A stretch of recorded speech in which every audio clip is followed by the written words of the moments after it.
Hello everybody, welcome back to my channel, Simone Elczar. Check out my nails. Okay, today's video is all about the art of being single, okay?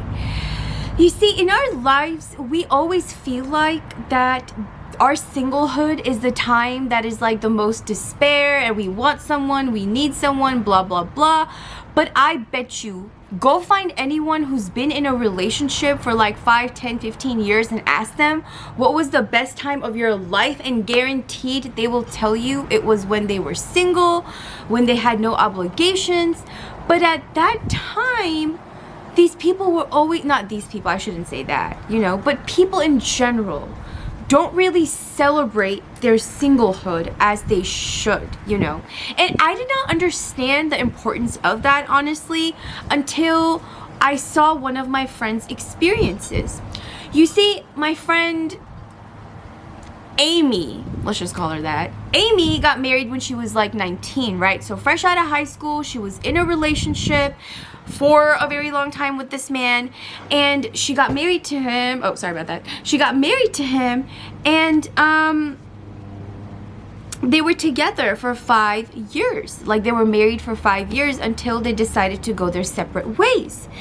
And during this time, Amy, had a really big broken heart. She was really, really sad, and she was single for 4.5 years after her divorce, okay? The first year, y'all, I'm not even gonna lie, like, she really took that time to heal herself and grieve the shattered dream, you know, that she had created with this other person, you know? So the first year was all grieving, all crying, all healing, all remorsing the death of this relationship, you know? 2 years after that, I saw her bloom like this beautiful flower, you know. She joined jiu-jitsu. Honestly, I never even thought this girl was ever gonna get a gym membership. So when she told me she was doing jiu-jitsu and she was doing all this cool stuff, I was like, wow, that's really awesome. And then she started getting into painting, and she started doing just like really cool, fun things, okay? And about a year ago, or maybe a year and a half ago, all of our friends decided to take like a little girls trip, you know, to, I don't know why I did that, it was actually a girls trip, and take like a little cruise, okay? And I couldn't make it to this cruise, but all the ladies went. They had a great time, and my friend Amy, okay, who wasn't even looking for a relationship, dude, she did not go on a single date the 4 years. She literally took that time to grieve, and then she took that time to heal. She went back to school. She started, because she never went to school. She never went to college, okay? Because right out of her relationship, right out of high school, she got married, and then it was all about building this life with the other person. So it left her no room to educate herself, to grow herself, to really put in that time and effort in perfecting and mastering herself, right? But once she left the relationship, yes, it was really sad, and I mean, she went through a lot.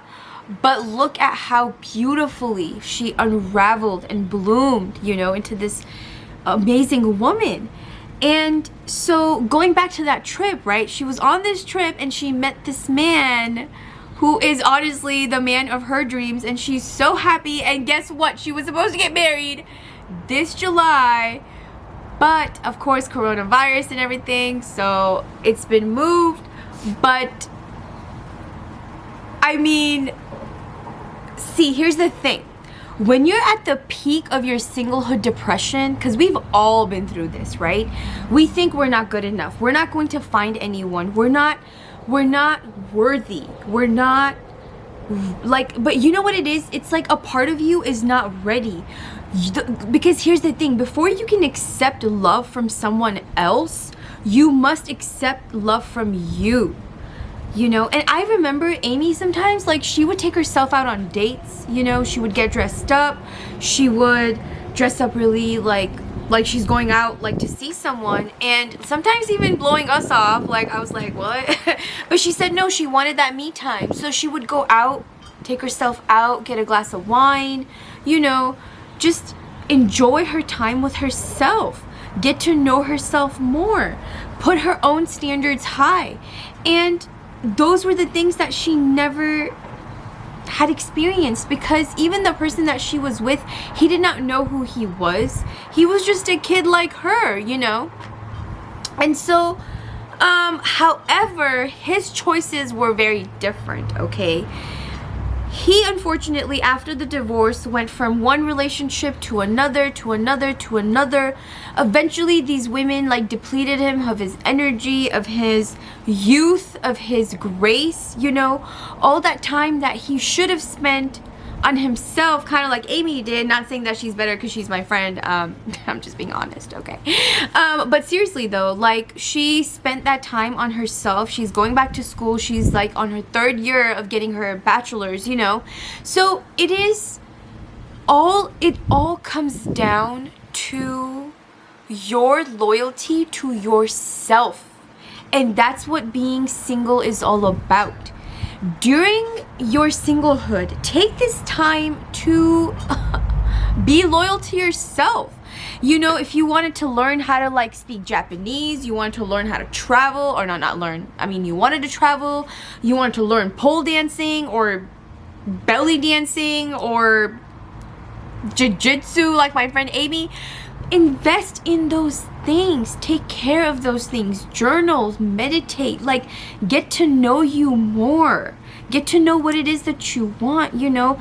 And you can really use that singlehood as a time of just growth and expansion and focus on yourself.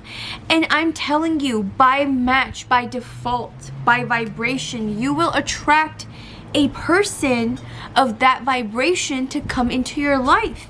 And then this person will not say you're asking for too much, that you're being demanding, that your standards are too high, because their standards are high, so they meet you exactly where you are, you know.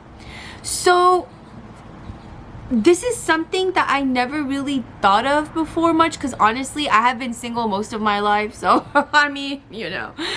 But this is just something I learned from my friend Amy through observation, because I was friends with both of them, you know. And just by seeing their loyalty to themselves, how much they wanted to grow and expand, really made an impact on me. And I wanted to share this with you, that your singlehood is the best time of your life. You have no attachments. The only person that you're focused on is you. You know, you grow and you expand. And honestly, let me ask you something. What sounds more attractive? A person that is like in their power, that is dressed well, that is educated, that is like in their full, supreme, like knowing of who they are, you know, and confident in themselves? Or a person that is willing to do anything, bend like back and forward to be with you, has no personal identity, wants to like find someone else to like leech off their energy too, you know. And trust me, anytime you go out looking for love from a place of need, nope, you are going to play yourself, okay? Like simply said, don't play yourself. So with that being said, I hope you learned something from my friend Amy, and about singlehood, and about being the best time of your life, and it being whatever you decide to make it. With that being said, let me know how you like this video. Let me know how long you've been single for. And honestly, I don't know why I asked that, but talk to you later. Swoop!